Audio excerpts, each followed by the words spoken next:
এই হচ্ছে 2025 SIR form. তো তোমরা এসআইআর ফর্ম কীভাবে ফিল আপ করে তোমাদের কাছে দেখাবো।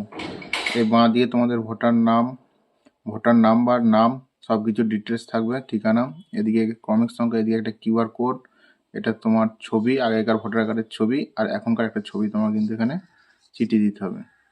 তো প্রথমে তোমরা কি করবে, জন্ম তারিখ, এখানে ঠিক এইভাবে জন্ম তারিখ লিখবে, প্রথমে দিন, তারপর মাস, তারপর হচ্ছে বছর। তোমাদের যেটা আধার কার্ডে বা ভোটার কার্ডে যদি দু রকম থাকে, তোমাদের কাছে যেটা সঠিক মনে হবে, যদি আধার কার্ডে সঠিক মনে তাহলে আধার কার্ডেরটা তোমরা কিন্তু এখানে লিখে দেবে। তারপর হচ্ছে আধার নাম্বার দেখে দেখে এখানে লিখে দেবে। তারপর হচ্ছে মোবাইল নাম্বারটা লিখে দেবে।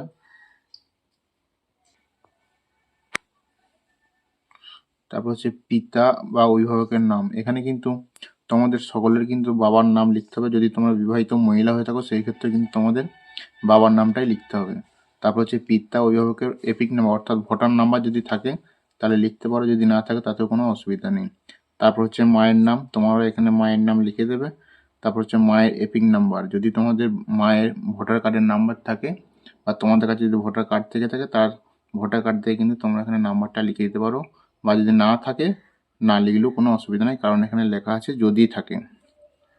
তারপর হচ্ছে স্বামী স্ত্রীর নাম, যদি তোমাদের বিবাহিত হয়ে থাকো তাহলে তোমাদের স্বামীর নাম, আর যদি মহিলা হয়ে থাকো তাহলে তোমাদের স্বামীর নাম, আর যদি তোমরা পুরুষ হয়ে থাকো তাহলে তোমাদের বিবাহিত হয়ে থাকো তাহলে তোমাদের স্ত্রীর নাম লিখে দেবে।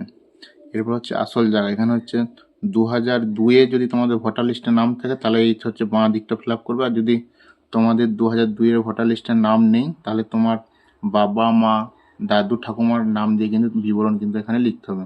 তো যেহেতু আমার 2002-এর ভোটার লিস্টের নাম নেই সেই জন্য আমরা ডান দিকটা ফিল আপ করবো। তো এখানে নাম হচ্ছে নাম, আমার বাবার নাম এখানে আমি দিয়ে দিয়েছি। এখানে এপিক নাম্বার, ভোটার কার্ডের নাম্বারটা 2002-এর যে লিস্টটা তোমরা অনলাইনে বার করবে সেখানে ভোটার নাম্বার আছে। এখনকার ভোটার কার্ডের নাম্বার কিন্তু তোমরা লিখবে না, 2002-এর ভোটার লিস্টটা বার করবে সেখানে যে নাম্বারটা সেই নাম্বারটা কিন্তু লিখবে।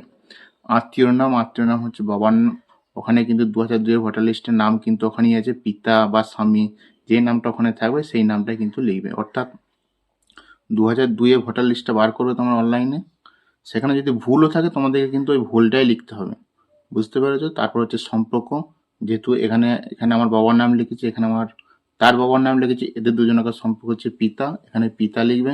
জেলা, নিজের জেলা লিখে দেবে। রাজ্যের নাম পশ্চিমবঙ্গ। বিধানসভা ক্ষেত্রের নাম তোমাদের নিজস্ব বিধানসভা যে যেটা নাম তোমরা 2002-এর লিস্টটা বার করবে সেখানে কিন্তু বিধানসভার নাম কিন্তু ওখানে লেখা আছে, লিখে দেবে। এখানে বিধানসভা ক্ষেত্রের নাম্বারটা কিন্তু ওই জায়গাতেই পেয়ে যাবে, আর অংশ নম্বরে কিন্তু 2002-এর ভোটার লিস্টে কিন্তু পেয়ে যাবে। আর ক্রমিক সংখ্যা, যেখানে সিরিয়াল নাম্বার, তোমার বাবার যে সিরিয়াল নাম্বার যে লিস্টে আছে সেই সিরিয়াল নাম্বারটা কিন্তু এখানে লিখে দেবে।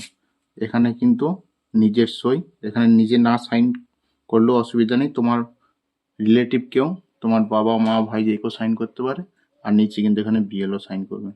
তো এই হচ্ছে ফর্ম ফিল আপের নিয়ম, তোমরা সঠিকভাবে সমস্ত ডকুমেন্টস দেখে এইভাবে ফিল আপ করবে।